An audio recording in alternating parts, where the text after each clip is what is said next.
പറ്റാതിരുന്നത്. ഇന്ന് കാണാം. ക്ലാസ് വിട്ട് ഉടനെ കാണാം. നമ്മൾ കാണാറുള്ള കോഫി ഷോപ്പ് തന്നെ കാണാം. പ്ലീസ് പെനങ്ങല്ലേ. Okay bye. Love U.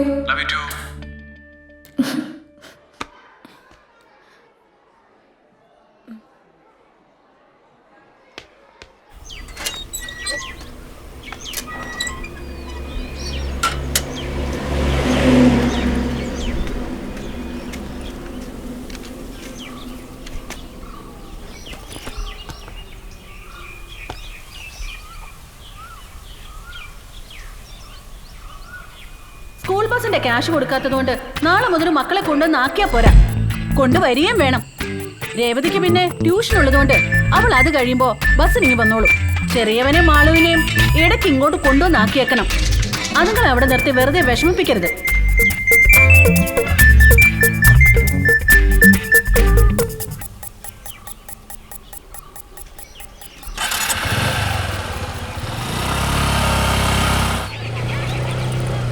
അച്ഛാ, ഞങ്ങൾ എത്ര നേരം കാത്തിരിക്കുന്നു.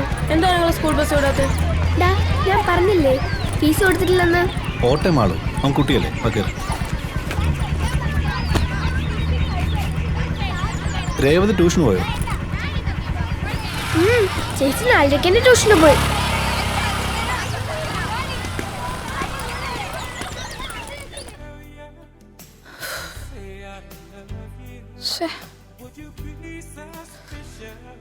വരുമോ എന്തോ.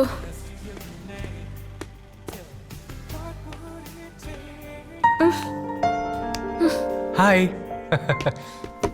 ഇന്നലെ കാണാൻ പറ്റാത്തതിന്റെ ദേഷ്യമാണ് ഈ അരമണിക്കൂർ എന്നെ വെയിറ്റ് ചെയ്യിപ്പിച്ചത്. ഇല്ല രേവതി, ഞാൻ വരുന്ന വഴിക്ക് എന്ത് ബ്ലോക്കാന്ന് നിനക്കറിയാവോ? നിനക്കറിയാലോ കൊച്ചിയിൽ ഈ ടൈമിലുള്ള ബ്ലോക്ക്. ഇന്ന് ഇറങ്ങാനും അല്പം താമസിച്ചു പോയി.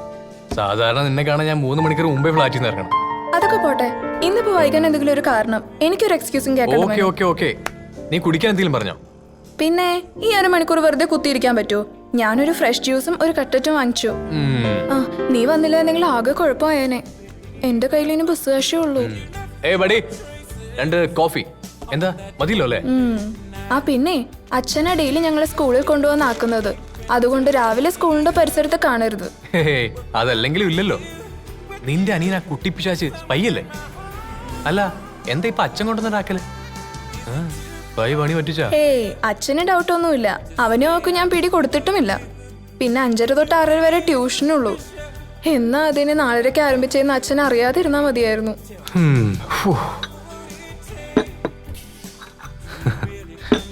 അതൊക്കെ പോട്ടെ. എന്നാടോ തനിക്കൊരു അവധി കിട്ടുക? ഈ സൺഡേ മാത്രം കണ്ടിട്ട് ഒരു തൃപ്തിയും കിട്ടുന്നത്. ഒരു ദിവസം വർക്കിംഗ് ഡേയിൽ തന്നെ ഒറ്റയ്ക്കൊന്നും കിട്ടണം. എന്തിന്? എങ്കിലല്ലേ എന്റെ ഫ്ലാറ്റിലൊക്കെ തന്നെ ഒന്ന് കൊണ്ടുപോകാൻ പറ്റുള്ളൂ. ഈ സൺഡേ ഒക്കെ പപ്പയും മമ്മി ഫ്ലാറ്റ് ഉണ്ടാവും. നീ ഭയങ്കര കള്ളനാണല്ലേ. കുറച്ച് കള്ളത്തിലൊക്കെ ഉണ്ടെന്ന് കൂട്ടിക്കോ. അല്ല, നീ എന്താ ഈ ചുരിദാറിന് ഷേപ്പ് ചെയ്യാത്ത? ഞാൻ പറഞ്ഞില്ലേ മനു, സ്കൂളിൽ സമ്മതിക്കില്ല.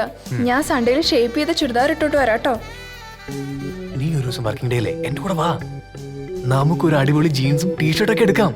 എന്നിട്ട് എന്റെ ഫ്ലാറ്റിൽ വന്ന് ഇട്ടിട്ട് നമുക്ക് ഒരുമിച്ച് കറങ്ങാൻ പോവാ. പിന്നെ ഇത്രയും നല്ല ഫിഗറുള്ള നിനക്ക് ഈ ചുരിദാർ മാത്രം മതിയാ? നല്ല ഫ്രോക്സ് ഒക്കെ ഉണ്ട്. നീ അതൊക്കെ ഇട്ടൊന്ന് കാണണമെന്ന് എനിക്ക് ഭയങ്കര ആഗ്രഹ. എന്റെ അമ്മ സമ്മതിക്കൂല ഒന്നൂടെ. ഓ, നിന്റെ അമ്മ ഒരു പഴഞ്ചന. ഡേ, ഈ കൊച്ചിയിൽ നിന്നെ പോലുള്ള പെമ്പിളാര് എന്നാ സ്റ്റൈലായിട്ടാ നടക്കുന്നത്. ഞാൻ ഒരു കാര്യം ചെയ്യാം, ഞാനതൊക്കെ എടുക്കാം. എന്നിട്ട് എന്റെ ഫ്ലാറ്റിൽ വെക്കാം. എന്നിട്ട് നമ്മൾ എവിടെയെങ്കിലും പോകുമ്പോ ഫ്ലാറ്റിൽ വരുന്നു, ഡ്രസ് ചേഞ്ച് ചെയ്യുന്നു, പോകുന്നു. ഓക്കെ? ഇതൊക്കെ നടക്കുവോ? നടക്കുന്നേ. വാ പോവാം.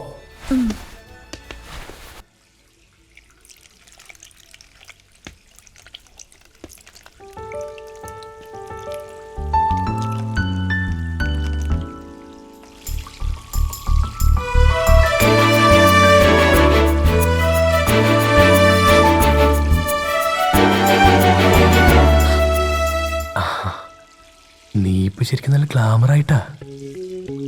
കണ്ട നല്ല സിനിമ നടി പോലെ ഉണ്ട്. നല്ല ടൈറ്റ് ജീൻസ് ടീഷർട്ടൊക്കെ ഇട്ടാൽ എന്റെ ഭംഗി അറിയൂ. ഞാൻ ഭാഗ്യവാനാട്ടാ. അതെന്താ? ഇതെല്ലാം എനിക്കുള്ളതല്ലേ.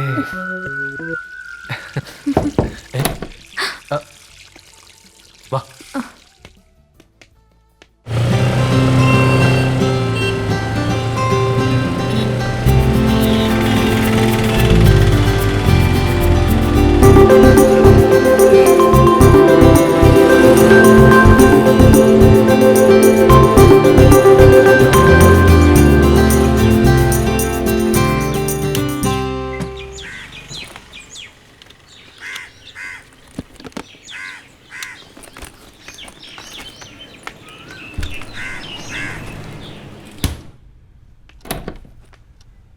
സാർ,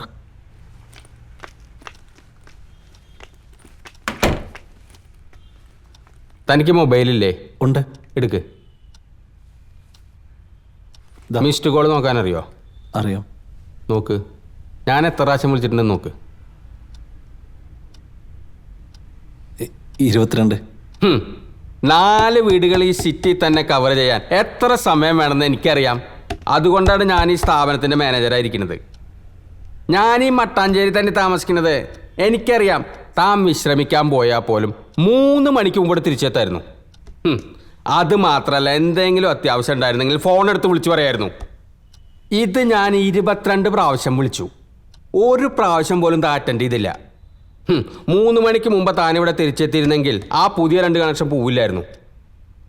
3 മണിക്ക് ശേഷമാണ് ഞാൻ ഇത്രയും കോൾ വിളിച്ചിരിക്കുന്നത്. തനിക്കൊന്നുമില്ലെങ്കിൽ ഇത്ര പ്രായമായില്ലടോ, നാണല്ലടോ പണിയെടുക്കാണ്ട് ഇവിടുത്തെ ശമ്പളം വാങ്ങി തിന്നാൻ. ദിവസേന വൈകി വരുന്നതും കൂടാതെ കൃത്യമായി പണിയെടുക്കുന്നുമില്ല. സാർ, കുട്ടികളെ വീട്ടിലാക്കാൻ പോയതാ. തിരിച്ചു വന്നപ്പോ ബ്ലോക്ക് കിട്ടി. അതാ. അപ്പൊ ജോലിക്കിടെ സ്വന്തം വീട്ടിലെ കാര്യം നടത്തുന്നുണ്ട് അല്ലേ? അല്ല, താൻ തന്നെ പറ, തനിക്കിനി ഇവിടെ തുടരണോ?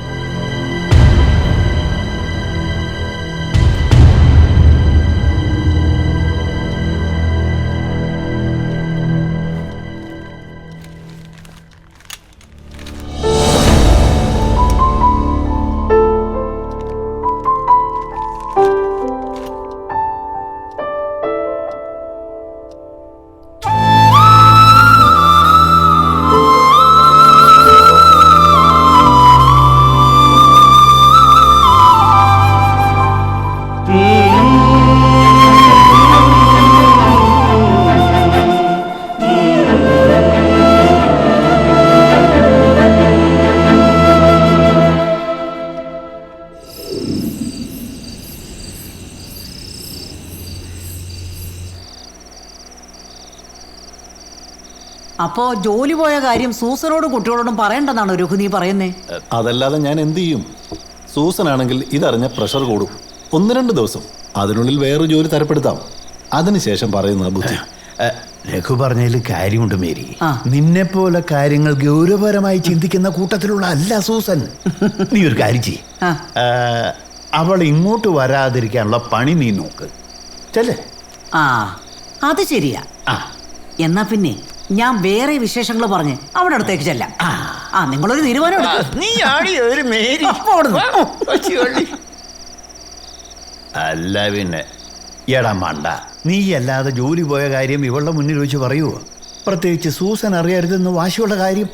എന്തൊക്കെയായാലും പെണ്ണല്ലേ വർഗം. അയ്യോ ചേട്ടാ, ചേച്ചി പറയൂ. ഇനി അവള് പറയൊന്നുമില്ല.